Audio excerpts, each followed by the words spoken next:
Hi, boys and girls. This week we are starting a new project that I like to call the longest line drawing.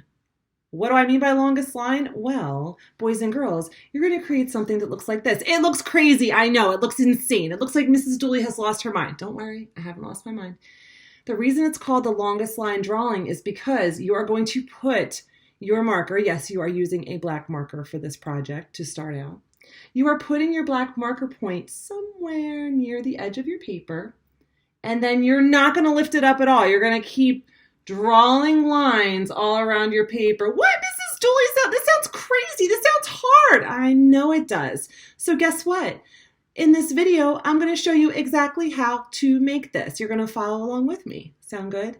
And when we are done making our drawings together, do not, I repeat, do not color it. Don't add any color to it. No, you are not allowed, okay? Instead, you're going to take a picture of it just like this, just the drawing part, and you're going to submit it to me for this week's activity. And then next week, I'm going to show you how to add color, and we're going to do it in a specific way. So when I say don't add color until next week when I tell you how we're going to do it, because it's not going to be how you think it's going to be. I bet it's going to be a surprise. Okay, here we go.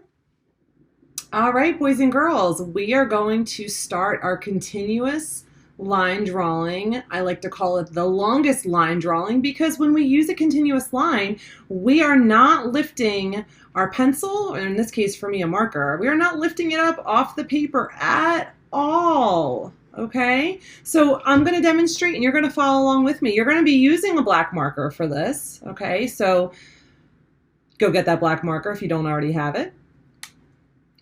And just pick a spot somewhere along the edge of your paper where you want to start and start drawing that wiggly line. Here we go.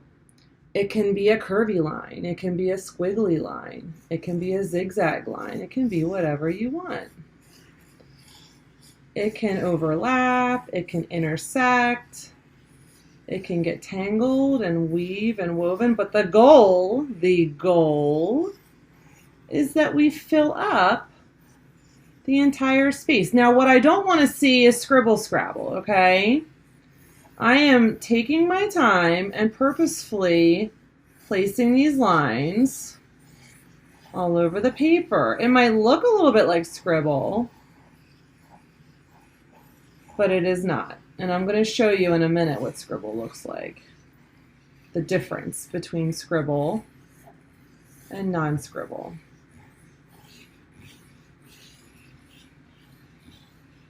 I'm almost there. Filling up my whole paper with my continuous line. There's a few more spaces that look like they're a little empty. In here and up here.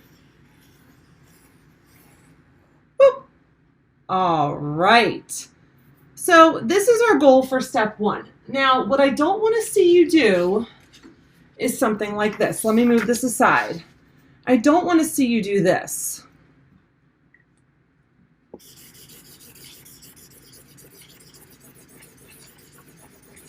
See how much faster I'm doing it?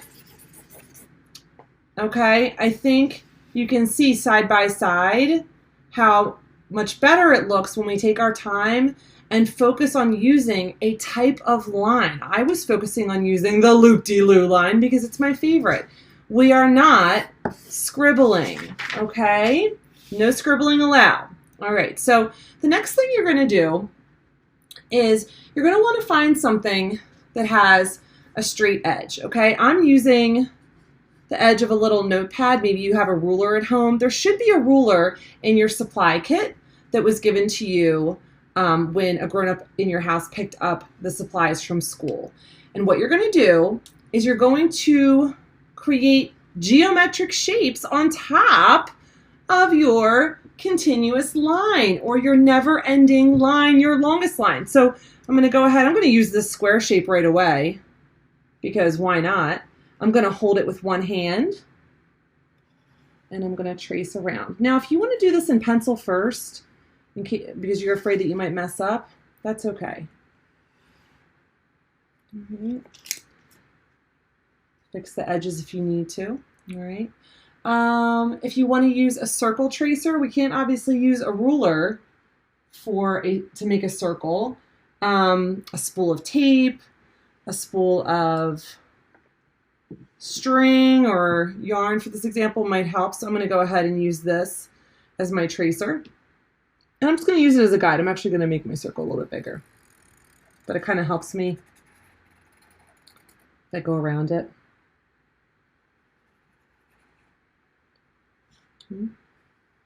It's a little wonky looking circle. That's okay. No big deal. It's art. It can be whatever we want it to be. And I think I'm going to make a third shape. So you're going to make 3 shapes total. You can do more than that, but at least 3. And I'm going to make a triangle. So you're using a ruler or the edge of something that's straight, okay, whatever you can find. Everyone should have a ruler though, because that was in your supply kit. Mrs. Dooley just can't seem to find her ruler right now, so I'm working with what I have. No big deal. Just line this up. Boop. And there. And there. All right. So your goal is to do your longest line all over your paper, not scribbling. Wavy line, zigzag line, whatever you want it to be, without lifting up your marker. And then using a pencil or marker, create at least 3 geometric shapes: square, circle, triangle, rectangle. You get the idea, okay? This is all you're doing for this week. You're gonna save this somewhere safe in your house.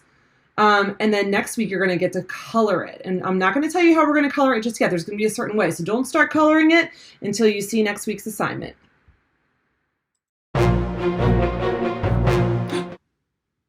I see you trying to color that project. Stop. You're not allowed to color it this week. Wait until next week when you see the instructions for how I want you to color it. I know some of you are really, really going to want to color it. Please don't do that, because part of your grade is going to be that you follow the directions for how to color it and what colors you're going to use. Okay? Thank you so much. Bye-bye.